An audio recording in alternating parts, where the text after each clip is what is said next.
30 जून को बैंक में बैलेंस ज़्यादा हो तो क्या करें। इस वीडियो में मैं आपको बताऊंगा कि 30 जून को आप अपने बैंक में जितना बैलेंस शो कराते हैं इस पर कितना टैक्स लगेगा और इस टैक्स से बचने का क्या तरीका है, मैं एंड में आपको बताऊंगा। सबसे पहले हम समझते हैं कि आप कितना बैलेंस शो करा सकते हैं अपने बैंक अकाउंट में। सपोज़ आपका पर्सनल बैंक अकाउंट है और 30 जून करीब है। आपने सबसे पहले मैच करना है अपने प्रीवियस ईयर की टैक्स रिटर्न के साथ कि उसमें आपने अपना कितना कैश और बैंक बैलेंसेस शो कराए थे। सपोज़ आपने लास्ट ईयर 21,20,000 रुपये वहाँ पर अपने कैश, गोल्ड, प्राइस बॉन्ड इनकी मद में शो कराए थे। मींस आपकी लिक्विड वाइट मनी थी। तो इस बार आप बैंक बैलेंस में भी इससे ज़्यादा अमाउंट नहीं रख सकते। 21,20,000 से ज़्यादा अगर आप अमाउंट शो कराएंगे 30 जून को तो आप पर 20% से 45% तक टैक्स लग सकता है। तो इससे आपको बचना होगा। इसके अलावा अगर आपका बिज़नेस अकाउंट है, मींस आप सोल प्रोप्राइटर हैं और आपने बिज़नेस अकाउंट ओपन करवाया हुआ है, ज़ाहिर सी बात है बिज़नेस में लेन देन चलती रहती है। तो इसमें आप कितना बैलेंस शो करा सकते हैं, आपको देखना होगा प्रीवियस ईयर की टैक्स रिटर्न के साथ कि आपने अपना बिज़नेस कैपिटल कितना शो कराया है।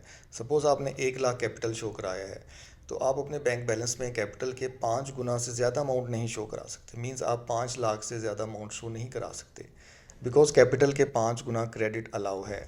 अगर आप ज़्यादा बैलेंस शो कराएंगे तो आपकी बैलेंस शीट बराबर नहीं होगी। अल्टीमेटली आपको इनकम शो करानी पड़ेगी। इनकम का जो स्लैब है वो ज़्यादा से ज़्यादा 45% तक इनकम टैक्स चार्ज होगा।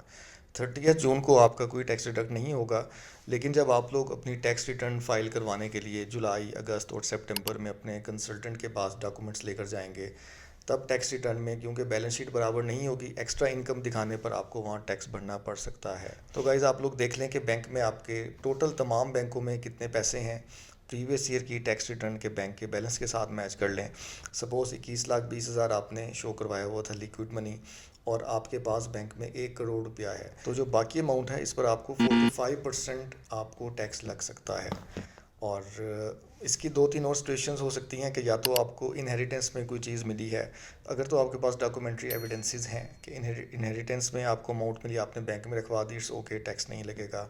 या आपका प्राइस बॉन्ड लग गया, या इसके अलावा आपने कोई गाड़ी सेल कर दी, कोई लैंड सेल कर दी, उसकी अमाउंट आपने बैंक में रखवाई हुई है, तो कोई इशू नहीं है। लेकिन अगर ऐसा कोई सीन नहीं है और आपके बैंक में ज़्यादा पैसे हैं, अब आपको क्या करना होगा मैं आपको बताता हूँ। 30 जून से पहले या तो आप कैश विड्रा करवा लें अपने बैंक से और जुलाई के स्टार्ट में दोबारा से आप बैंक में उसको डिपॉजिट करवा लें। अगर कैश की अमाउंट ज़्यादा है तो आप पे ऑर्डर बनवा सकते हैं अपने नाम का। मीन्स आपका अल्फला बैंक में अकाउंट है, आप अपने पर्सनल नेम से पे ऑर्डर बनवा लेंगे 25 जून को या 26 जून को, और आपके बैंक से अमाउंट माइनस हो जाएगी, स्टेटमेंट में शो नहीं होगी। जुलाई के फर्स्ट वीक के बाद आप वही पे ऑर्डर अपनी ब्रांच में जमा करा देंगे।